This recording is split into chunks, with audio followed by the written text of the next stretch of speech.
নমস্কার, আমি তনিমা আর আমার নতুন আরেকটি গল্পে আপনাদের সবাইকে অনেক অনেক স্বাগত। হেমন্ত ঋতু থেকে শীত আসার ঠিক আগের যে মুহূর্তটা, সেটা এতটা সুন্দরভাবে উপলব্ধি করেছি আমেরিকাতে আসার পর। প্রত্যেকটা গাছ, প্রত্যেকটা পাতা, প্রত্যেকটা ফুল তার জানান দিয়ে যায় যে শীত আসছে। আর কিছুদিনের অপেক্ষা, তারপরে এই সমস্ত গাছ ঝরে গিয়ে পুরো ন্যাড়া হয়ে যাবে আর পড়বে হচ্ছে বরফ। এত সুন্দর অসাধারণ প্রাকৃতিক সৌন্দর্য দেখার জন্য আমি প্রায় দিনই একটু হাঁটাহাঁটি করতে বেরোই। এই সময়টা হচ্ছে সারা বছরের সব থেকে সুন্দর সময়। মনটা এমনিতেই এই সময় বেশ ফুরফুরে থাকে। আর কদিন পর যখন শীত নামবে, মানে শীত তো এখনই চলে এসছে, আমি বলছি যখন বরফ পড়বে, যখন ওয়েদার একদম মাইনাসে নেমে যাবে, তখন সেই সময় কিছু কিছু দিন ওই নতুন বরফ পড়ার মুহূর্তটাকে উপভোগ করা গেলেও বেশ কিছুদিন পর থেকে কিন্তু মানুষের মধ্যে একটা ডিপ্রেশন চলে আসে। কিন্তু এই সময়টা আপনি যতই মন খারাপ থাকুক, যতই চিন্তা থাকুক, কিন্তু সবসময় এই ওয়েদারটাতে বাইরে বেরোলে একটা ফুরফুরে সুন্দর হাওয়াতে মনটা এমনিতেই সবসময় পুরো তরতাজা থাকে। এক কাপ চা নিয়ে বসলাম। আজকে আমি একাই চা খাচ্ছি। অনলের আসতে আজকে বেশ অনেকটা দেরি হবে, তাই ভাবলাম চা খেয়ে ওর জন্য আজকে একটু কিছু ভালো মন্দ রান্না করি।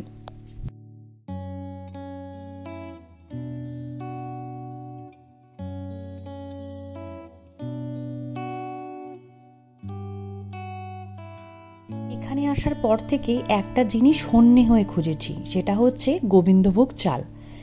বেশ কিছুদিন আগে দুর্গাপুজো থেকে আসার সময় আমরা গিয়েছিলাম হচ্ছে ইন্ডিয়ান স্টোরে।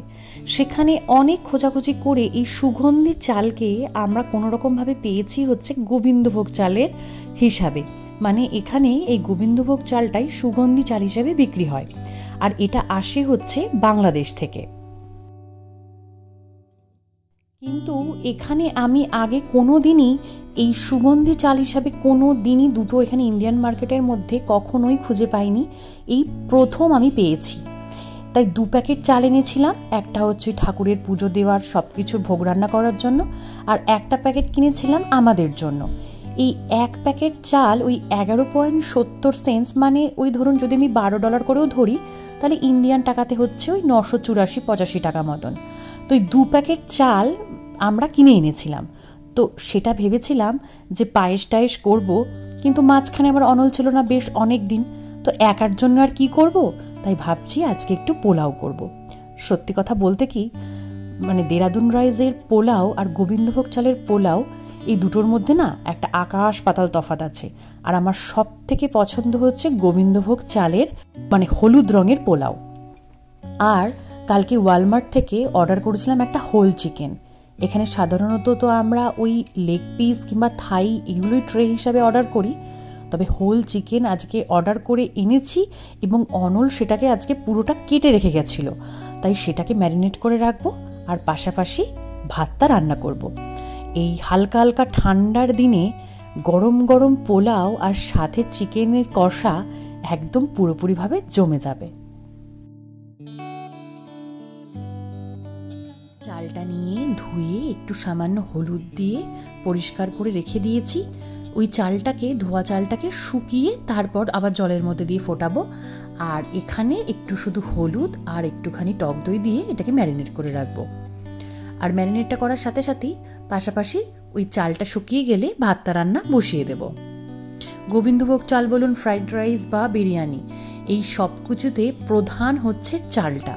চালটা যদি কোনো রকমে একটু গলে যায়, তাহলে সে যতই সুন্দর মল মশলা দেওয়া হোক না কেন, তা খেতে আর কোনো স্বাদ লাগে না। আর যদি চালটা ঠিকঠাক সেদ্ধ হয়, মানে ওই একদম পারফেক্ট, তাহলে কিন্তু এটার স্বাদ আলাদা রকমভাবে বেড়ে যায়। তাই এই চালটা মানে এই ভাতটা রান্না করাটাই হচ্ছে সব থেকে টেনশনের ব্যাপার।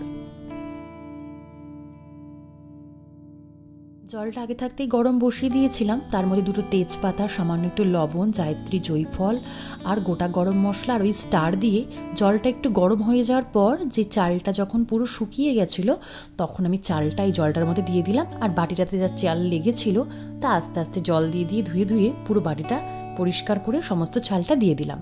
আর পাশাপাশি এখানে বসিয়ে দিলাম হচ্ছে চিকেন। চিকেনটা বসিয়েছি বেশ খানিকক্ষণ আগে। এখন মশলাপাতি সব দেওয়ার পর মাংস থেকে যে জলটা বেরিয়েছে সেটাই গ্যাসটা একটু বাড়িয়ে দিয়ে আস্তে আস্তে মাংসটাকে টানাচ্ছি, মানে বলা যায় কষাচ্ছি।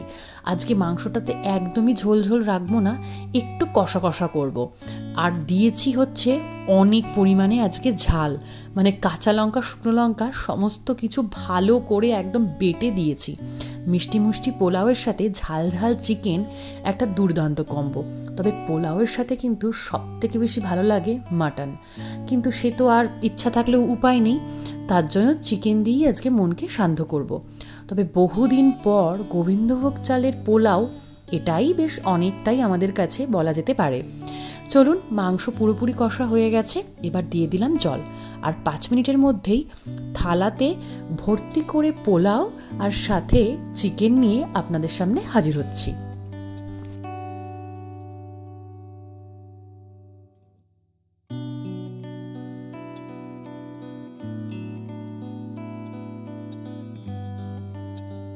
পোলাও রান্নাটা করার সাথে সাথে নিজে রান্না করেছে বলে বলছি না, এত সুন্দর একটা গন্ধ বেরোচ্ছে, এটার জন্যেই গোবিন্দভোগ চালের পোলাওটা সব থেকে বেশি বিখ্যাত।